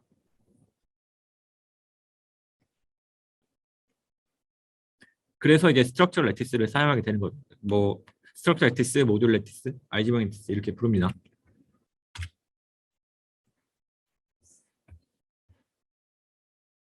그래서 모듈 AW를 어떻게 깰 수 있겠느냐라는 질문을 해볼 수 있는데 안타깝게도 모듈 레티스에 특화된 공격은 없어요. 그러니까 모듈 레티스는 앞에서 말할 때 다음과 같이 이거를 레티스적인 표현으로 행렬적인 표현을 한다 그랬잖아요. 그러니까 이거를 우리가 생각하기에 모듈 구조를 그냥 다 잊어버리고 이거를 LW라고 생각하는 거예요, 그냥. 그러면 이제 GQMN by MN이 된다는 거죠. 그러니까 실제로 우리한테 있는 정보는 뭐 아까 좀 직관적으로 이해하기 쉽게 대각선 정보만 있는 건데 표현되기를 이렇게 꽉꽉 채워서 표현이 된 거란 말이죠.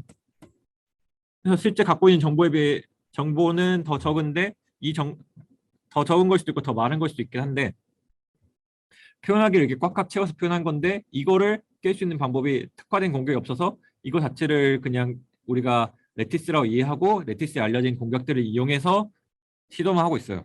레티스를 푸는 공격들은 뭐 듀얼 어택, 프라이머 어택, BKW 알고리즘, 뭐 아루라기 알고리즘 뭐 이런 것들이 있는 거고요. 그래서 오픈 프로블럼은 이 알지브렉 스트럭처를 어떻게 쓸 것이냐가 항상 문제인 거죠. 그래서 공격적인 부분에서는 그래서 뭐 따로 설명을 자세히 드리진 않을 건데 목표하는 거는 이제 LW를 깨기 위해서 어떻게 레티스를 잘 설정하고 레티스에서 쇼테스트 벡터를 설정하겠다는 거예요. 어떤 레티스 설정하고 레티스에서 쇼팩터를 찾겠다. 근데 이 쇼팩터를 찾는 것 자체가 아까 말했듯이 MP 문제라서 굉장히 어려운 문제예요. 그래서 뭐 공격에 대해서 설명을 드리지만 실제로는 이 공격들이 현재 당연히 다 안전하도록 설계가 되어 있는 거죠. 지금 리스트 PQC에서 심지어 떨어진 스킨들조차도 이런 공격에 대한 다 안전해요. 그러니까 리스트에서 결국 레티스 베이스에서 가장 큰 포인트는 어떻게 하면 효율성을 높일 것이냐가 이제 포인트가 되어야 되는 거죠. 근데 조금 지금 현재 제가 연구하고 있는 것도 연결이 되는 거지만 말했듯이 모듈 레티스, 스트럭처 레티스 같은 경우는 어떠한 링적인 구조를 갖고 있단 말이죠. 이 링의 구조를 어떻게 쓸 것이냐가 항상 오픈 프로블럼이고 이거를 어떻게 활용할 것인지에 대해서 이제 조금 이해가 필요한 부분이라고 생각을 해요. 그래서 만약 이 부분에 대해서 좋은 결과가 얻는다. 그러면 현재 알려진 리스트 PQC 스킴들에 대해서 레티스 베이스는 굉장히 치명적이 됩니다. 네. 그게 아니라 만약에 우리가 LW 문제, 그러니까 링 구조를 쓰지 않고 LW 문제를 깰 수 있다? 그럼 이거는 말했듯이 MP 문제랑 관련된 문제를 풀어들어야 되는 거라서 이거는 조금 부정적인데 링 구조를 쓰는 거는 이게 수학적으로 MP 문제로 증명이 된 게 아니기 때문에 이 부분에서 아직 실제로는 결함이 있을 수 있는 여지가 있다는 거죠. 포텐셜이 있다는 거죠. 그래서 모듈 레티스 베이스드 PK는 LW 베이스드 PK랑 똑같아요. 근데 이제 우리가 레티스를 썼던 거에 대신에 모듈 레티스를 쓰겠다. 그거인 거죠. 스트럭처 레티스를 쓰겠다. 그래서 아까랑 구조가 똑같은데 이제 A랑 T가 공개 키인 거고 S가 비밀 키인데 A랑 T는 이제 그 리움 인티저에서 정의된 IQ라고 하는 거에서 정의된 형태의 블럭인 거고 S도 마찬가지로 IQ에서 정의된 폴리노미알인 거고 그거를 이용해서 우리가 아까 LW에서 했던 인크리션 과정을 그대로 따라가겠다는 거예요. R을 곱하고 2를 더하고 여기서 마찬가지로 R과 2도 당연히 지금부터는 폴리노미알에서 뽑히는 겁니다. RQ라고 하는. 그래서 이렇게 암호문을 만드는 거고 암호문도 똑같이 계산하면은 우리가 할 수 있게 된다는 거죠.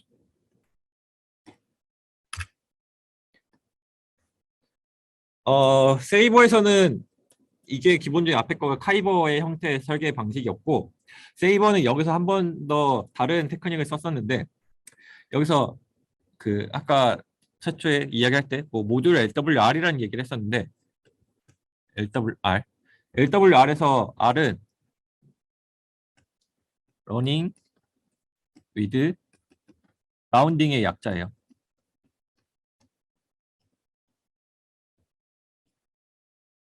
그래서 공개 키를 공개할 때 A, T를 공개하는 게 아니라 A랑 T를 다 Q분의 P로서 곱하고 나서 라운딩한 값. Q분의 P로 곱하면 정수값이 아니고 유리수 값이 되니까 그거를 라운딩한 값을 공개하는 형식으로 바꿔치기를 한 거죠. 라운딩 하게 되면 당연히 우리가 숫자 3분의 1 같은 거를 라운딩 하기 위해서는 라운딩 하면 0이니까 이거는 0에서 원래 3분의 2과 비교해서 3분의 1을 빼는 형태가 되는 거잖아요. 그러니까 이게 결국에는 라운딩을 위해서 계산한 이 결과치가 실제로는 노이즈처럼 역할을 똑같이 하는 거예요. 그러니까 여기다 우리가 A에다가 Q분의 P를 곱하고 라운딩을 한다 그랬는데 각 원소별로 Q분의 P를 곱한 다음에 라운딩 하는데 결국에는 이게 라운딩을 해주기 위해서 값이 더해지고 빼지고 하는 이 부분이 실제로 노이즈랑 똑같은 역할을 한다는 거죠. 네.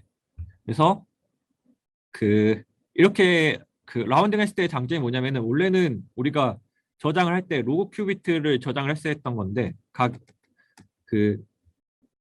엔트리에 있어서 그 다항식을 표현할 때 개수를 표현할 때 우리가 로그 큐비트를 표현했어야 했던 거였는데 이제 이렇게 하게 되면 로그 피비트로서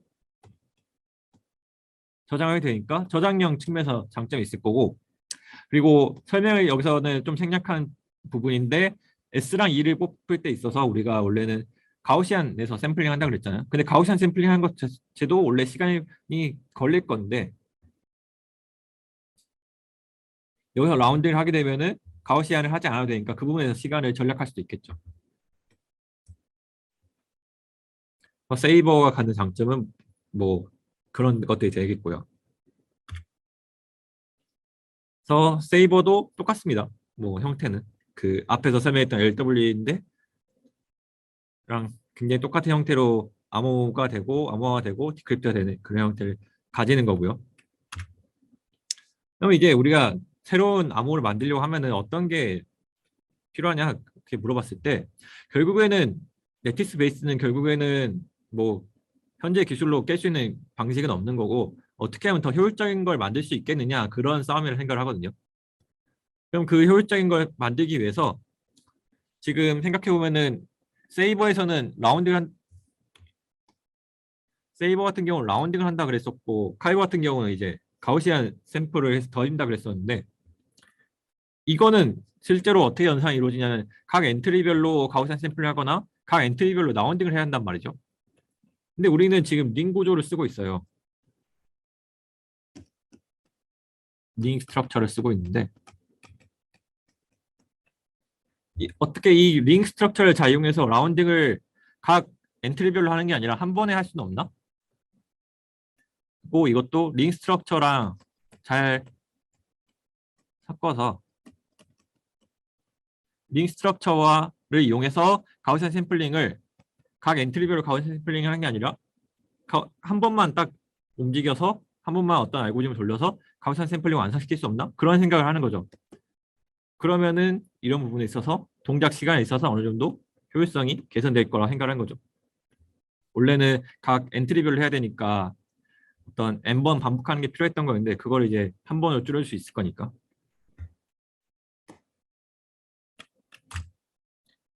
네. 그 다음으로는 이제 엔트로에 대해서 설명을 드릴 건데 아까 인크립션 스킴에서는 카이버, 세이버, 엔트로가 있다 그랬죠. 그래서 엔트로도 결국엔 비슷해요. 카이버, 세이버랑.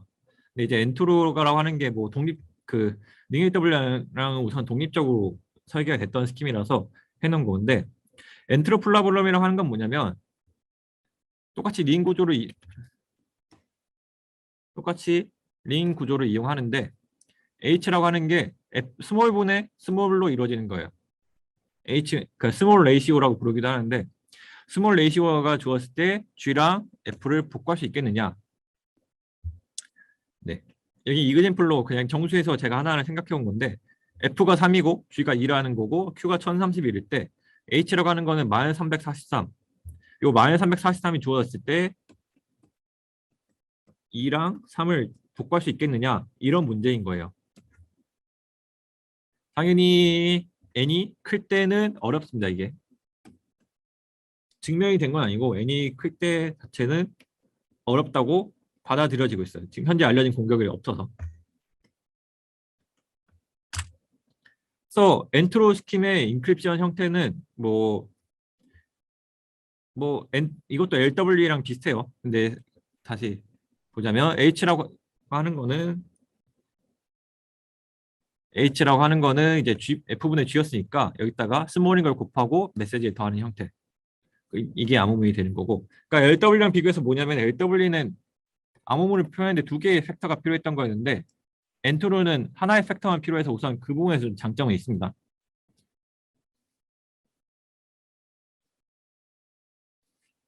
그 디크립션은 F를 곱한 다음에 이제 F로 나눠주는 거. 이게 무슨 말인가 싶은데 살짝 보면은 인크리션부터 보면은 H에다가 R을 곱하고 스몰 곱하고 메시지를 더한다 했잖아요. 근데 H라고 하는 게 F분의 G였으니까 여기 이거를 분수를 형식으로 써보면은 다음과 같이 적을 수 있어요. 인크립션이라고 하는 거는 F분의 EGR 플러스 MF 이런 식이 되는 거죠. 그래서 이 메시지의 정보를 가리기 위해서 이 GR이라고 하는 게 더해지는 형태 그렇게 되는 겁니다. 그래서 디크리션 형태는 이제 우선 요 디크립션이 요거를 먼저 없앨 거예요. 그래서 F를 곱해주게 되면은 뭐가 있냐면은 분자가 남을 테니까 2 곱하기 GR 플러스 MF가 남게 되는 거고 근데 이제 얘네가 크기가 작아서 모듈러스가 사라지는 거랑 똑같아요. 그러면서 이제 F를 나눠주게 되면은 모드 2에서 F를 나눠주게 되면 모드 2가 이 파트를 지워주게 되고 MF에서 모드 2에서 F를 나눠주면은 이제 M만 나오게 된다. 이렇게 되는 거죠. 그러니까 인트로 스킴이라고 하는 거는 구조적으로 굉장히 조금 LW랑 비슷하면서도 굉장히 간단해진 면이 있어요. 원래 항상 팩터가 두 개여야 했던 거에 의해서 엔트로 하나만 필요하면 된다. 어, 어, 네. 엔트로 같은 경우는 근데 알지브레 어택이 좀 있었어요. 근데 그 알지브레 어택에 대해서 설명을 드리자면은 제가 뭐 포인트 주지는 않았지만 기존에는 여기가 제가 xn승 플러스 1이라고 했었거든요. LW에서는 x를 n번 곱하면 마이너스 된다. 근데 엔트로에서 쓰는 거는 x를 n번 곱했을 때 1이 되는 걸 쓰고 있어요. 근데 이거는 기축관적으로 생각했을 때 어떻게 이해하시냐면은 다항식을 xn승 마이너스 1로 나눈 나머지라고 이해할 수 있거든요.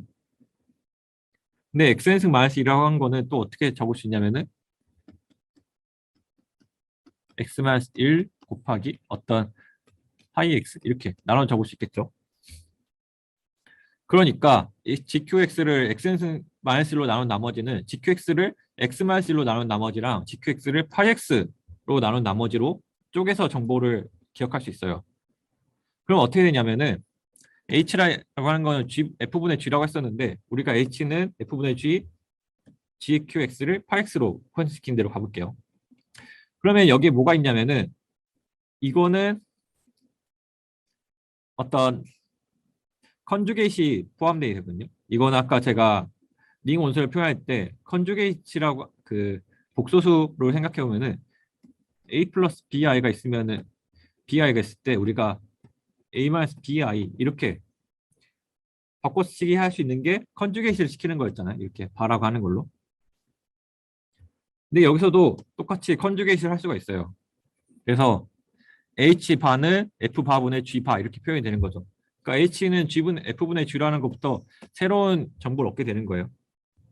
그래서 이거를 곱하게 되면 양변의 h는 h 바랑 곱하고 f분의 g는 f 바분의 g 바랑 곱하게 되면은 우리가 h 바는 ff 바분의 g 바 이렇게 적을 수 있게 된다는 거죠. 그러면은 이 ff 바랑 gg 바는 어떻게 되냐면은 서브필드에 있게 돼요. 정확히 서브필드라고 표현하면 틀린 말이긴 한데 어떤 서브링에 있게 돼요. 그래서 우리가 원래는 g를 표현하는데 n개의 정보가 필요하다 했잖아요. 근데 이 서브필드에 있게 되면은 정보가 2분의 n개로 줄어들게 돼요. 우리가 알아야 되는 정보가.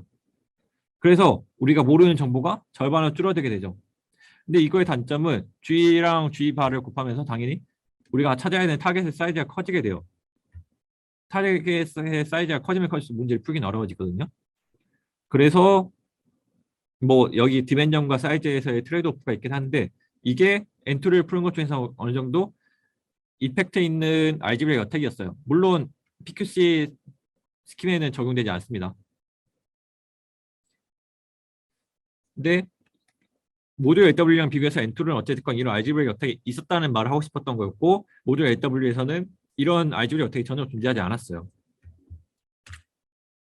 근데 엔트로라고 하는 거는 어떻게 이해할 수 있냐면은 우리가 H라고 하는 게 F분의 G라고 했잖아요. 그럼 이건 어떻게 적을 수 있냐면 HF 빼기 G는 0이에요. 지금 여기 적은 것처럼. 근데 이 형태는 아까 제가 닝LW에서 표현했던 거랑 굉장히 형태가 비슷한데 이거거든요. 닝LW 문제는. AS 플러스 AS 마이너스 2는 B. 그러니까 A랑 B가 주었을 때 S랑 E를 찾아라. 근데 B는 다음과 같이 이런 릴레이션이 있는 거였고. 그러니까 엔트로는 H, 0이 주었을 때 F, G를 찾아라 이런 거인 건데 결국 리가 W에서 B가 0인 특수한 케이스인 거예요. 그렇기 때문에 우리가 계속 LW 같은 계열이 할 때는 항상 두 가지 팩터가 동시에 같이 따라다녔었는데 엔트로 같은 경우는 하나가 0인 거라서 의미 없는 정보라서 실제 표현할 때 하나만의 팩터만 있어도 충분한 거였던 거였고요. 그래서 표현할 때 있어서 LW는 항상 두 개의 팩터가 있어야 됐고 엔트로는 한 개의 팩터만 있으면 됐었던 거죠. 그러니까 엔트로는 설계 철학에서 봤을 때 링AW에서 더 이거를 더 간편하게 표현하기 위해서 하나를 0으로 생각했다 하면 되는 거예요. 하나의 팩터를. 그래서 엔트로는 링AW에서 되게 스페셜한 케이스인데 엔트로에서는 방금 앞에서 설명했던 알지브레 어택이 있었는데 불구하고 링AW는 아직도 알지브레 어택이 없다는 거.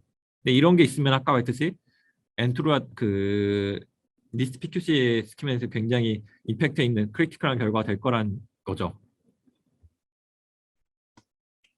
그래서 엔트로 프라임이라고 하는 게 있는데 이런 앞에서 말했던 대수적인 알지브레이크한 어택을 막기 위해서 엔트로 프라임이라고 하는 게 나왔는데 엔트로 프라임은 엔트로랑 똑같은데 다루는 링이 아까 xn승 마이너스 1에서 나누는 링이 복잡해진 거예요. xn승 마이너스 x 마이너스 1로. 이건 알지브레이크 어택을 막기 위해서 이렇게 설계가 된 거고요. 엔트로 프라임은 8개의 얼터네이트 파이널 리스트에 있는 스킴 중 하나입니다. 리스트 PQC 3라운드에. 그래서 이거는 이제 x를 n번 곱하면은 x 플러스 1이랑 같다 이런 말인 거예요. 그래서 여기서 정의된 엔트로 프라임이 있고 이걸로 갖고 우리가 스킬을 만든 게 엔트로 프라임 스킴인 거죠.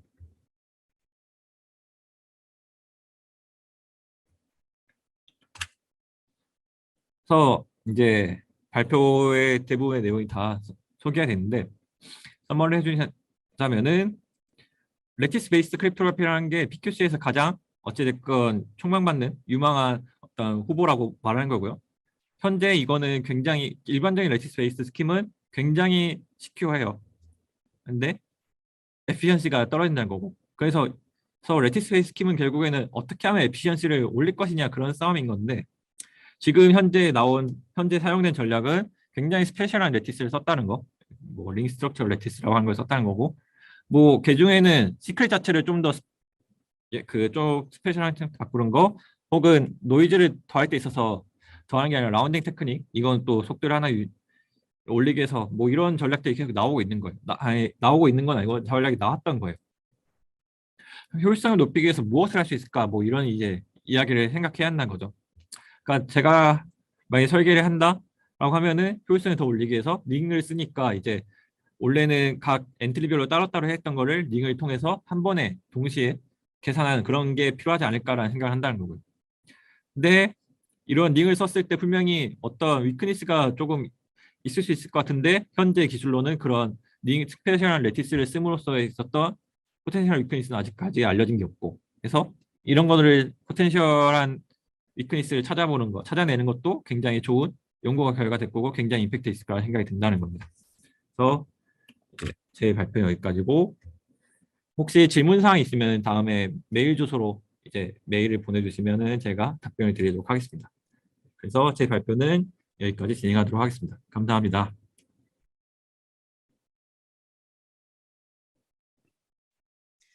네. 좋은 발표 감사합니다.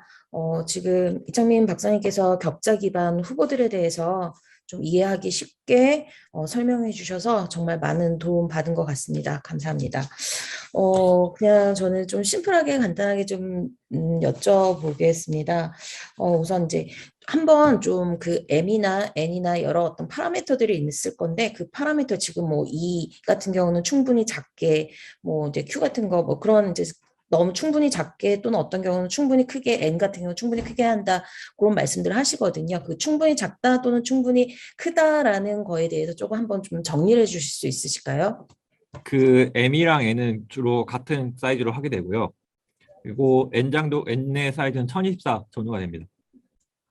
1024 혹은 512, 2048 이 정도 전후가 되게 되는 거고 그 다음에 시그마 그 아까 가우시안 샘플링 한다 그랬었는데 샘플링에서 스탠다드 데비에이션이 3.2 정도가 음, 되고요. 그 다음에 Q는 2000 전후가 음. 되죠. 그래서 시그마가 Q에 비해서 굉장히 많이 작은 상황인 거고 이렇게 됩니다.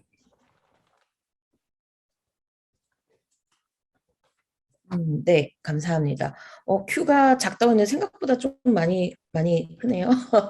네, 지금 보면, 저는 그 E에 대해서 정규 분포 적용하는 그 리젝션 샘플링 적용하는 부분이 조금 관심 있었었는데, 그 네. 리젝션 샘플링보다 좀 다른 어떤 효율적인 샘플링들 방법들도 좀 있잖아요.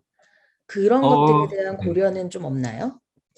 네, 저도 뭐 알고 있는 건 리제이션 샘플링을 주로 알고 있는데 실제 샘플링의 종류는 크게 두 가지예요. 리제이션 샘플링이랑 임베딩 샘플링이었나? 그렇게 샘플링 크게 두 가지가 있는데 저는 그거에 대해서는 크게 고려하지는 않고 있고 이미 근데 그것도 충분히 빠르다고 받아들여지는 것 같아요. 음, 네. 그러면 이제 그 전반적인 그 지금 격자 기반의 암호에 대해서 가장 조금 위협이 된다라고 하는 부분 생각하시는 부분이 있을까요? 지금 보면 이제 몇 가지 어택들도 얘기 주셨는데 보면 이제 부채널 분석 공격 같은 것들은 이제 언급이 안 돼 있잖아요. 그런 네, 것들까지 네. 고려를 한다라고 하면 어떻게 보시는지요? 어, 저는 뭐 말했듯이 저는 사이드 채널 어택 같은 경우는 크게 위협이 될 거라 생각하지는 않고요. 음, 그러니까 뭐 네, 사이드 채널 어택을 통해서 지금 공격하고 있는 것들도 있는 걸로 알고 있긴 한데, 네. 근데 제가 생각했을 때는 레티스 기반 같은 경우는 우선은 뭐 말했듯이 실제 현재 알려진 어택들로는 조금 위협이 될 만한 요소는 없는 것 같아요. 음, 그 스킴 자체가 조금 제가 뭐 스트럭처럴 레티스라고 하는 걸 뭐 이야기를 드리긴 했었는데 그냥 일반적인 레티스적인 우리가 알려진 공격망을 이용해서는 우리가 정보를 얻는데 굉장히 제한적일 것 같고 굉장히 특수한 케이스에서만 얻을 수 있는 그런 경우일 것 같고요. 조금 유니버설한 공격을 한다고 하면 역시나 스트럭처럴 레티스에서 수학적인 스트럭처를 어떻게 쓸 것이냐 음. 그게 가장 큰 포인트가 되지 않겠나라는 생각을 했습니다. 네, 말씀 감사합니다. 혹시 마지막으로 그 학생들 이제 뭐 요 PQC 양자내성 암호 또는 그 중에서도 이 격자 기반 암호에 대해서 관심을 갖고 있는 이제 학생들이 좀 이제 뭔가를 시도를 해본다라고 하면 요런 거 한번 해봤으면 좋겠다. 혹시 원픽이나 아니면 추천하는 어떤 사항들이 있을까요? 학생들에게 추천을 한다고 하면은, 그러니까 지금 이 발표 자체가 분석에 대해서는 조금 저는 현재 알려진 분석에 대해서 그렇게까지 좋다 생각하지 않아서 설명을 드리지 않았었는데, 만약에 정말로 조금 해보고 싶다고 하면은 현재 어쨌든 분석이 알려진 게 제가 페이퍼에도 있지만 한 4개, 가장 큰 줄기가 4개 정도 있는 건데 그 줄기의 공격들이 다 따로따로 적용이 되고 있어요. 근데 이거를 다 통합해보는 거를 음, 하면은 어찌됐건 현재 알려진 공격대보다는 뭐 미세하게나마 조금 더 좋아질 거라 생각을 하거든요. 음. 그래서 현재 알려진 공격들을 전부 다 이해해보는 거는 학생들한테, 그러니까 전체적인 큰 그림 보고 그런 것들은 조금 학생들한테 도움이 되지 않을까라는 생각을 합니다. 네, 감사합니다. 하나만 더 좀 여쭤보도록 하겠습니다. 네. 지금 격자 기반 암호가 세 종류, 이제 뭐 차선책 두 가지 더 있기는 하지만, 그 다음에 네. 이제 서명 부분도 두 가지가 더 있다고 말씀 주셨잖아요. 네. 네. 지금 말씀 주셨던 그 암호 스킴 대비, 시그니처로 가면서 뭔가 고려해야 되는, 사항들, 키포인트만 짧게 조금 소개를 해주신다고 하시면 어떠실까요? 네.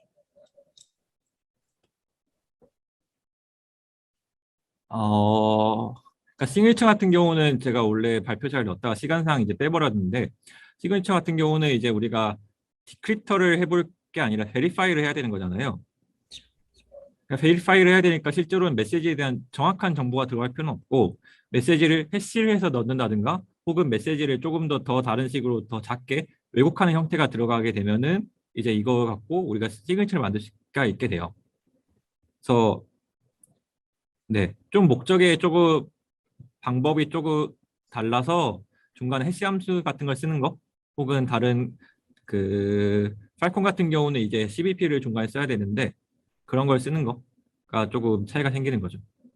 그 정도로. 네. 네, 알겠습니다. 말씀 감사합니다. 혹시 마지막으로 전체적으로 해주고 싶은 말 있음이 있으시다면 한마디 부탁드립니다. 네, 뭐 계속 강조했지만 네티스 베이스드 스킴 같은 경우는 어찌됐건 제일 유망한 후보로서 받아들여지고 있는 거라고 생각을 하고 있고, 근데 계속 강조하지만 스트럭처럴 레티스를 어떻게 우리가 이해를 할 것이냐, 그게 좀 되게 중요한 것 같아요. 그걸 좀 더 잘 이해해야지 우리가 얼마나 더 스킴을 만들어도 더 효율적인 스킴을 만들 거고, 혹은 기존의 스킴들이 어디서 결함이 있을 수 있는지를 우리가 더 알 수 있게 될 거고. 근데 스트럭처 레티스라고 하는 게 우리가 실제로 알려진 것 자체는 2009년에 처음 나오긴 했지만 이거 자체가 실제 집중적으로 연구가 된 거는 이거 리스트 PQC가 저는 좀 결정적이라고 생각하거든요. 2017년부터. 그래서 굉장히 어떤 다른 일반적인 학문들에 비해서 굉장히 짧은 역사를 갖고 있는 거라 생각을 해요. 그래서 어떻게 보면 여기에 조금 많은 기회가 있을 수 있다 생각을 하고 이걸 공부하는 게 저는 다른 학문들과 비교해서 굉장히 임팩트가 바로바로 올 수 있는 거라 생각해서 조금 스트럭처 레티스에 대해서 좀 집중해서 공부하면 어떨까라는 생각을 합니다. 네, 감사합니다. 그럼 오늘 두 번째 세미나 이창민 박사님에 의해서 케이스 스터디 오브 레티스 베이스드 리스트 PQC 캔디데이트에 대한 세미나를 이것으로 마치도록 하겠습니다. 감사합니다. 감사합니다.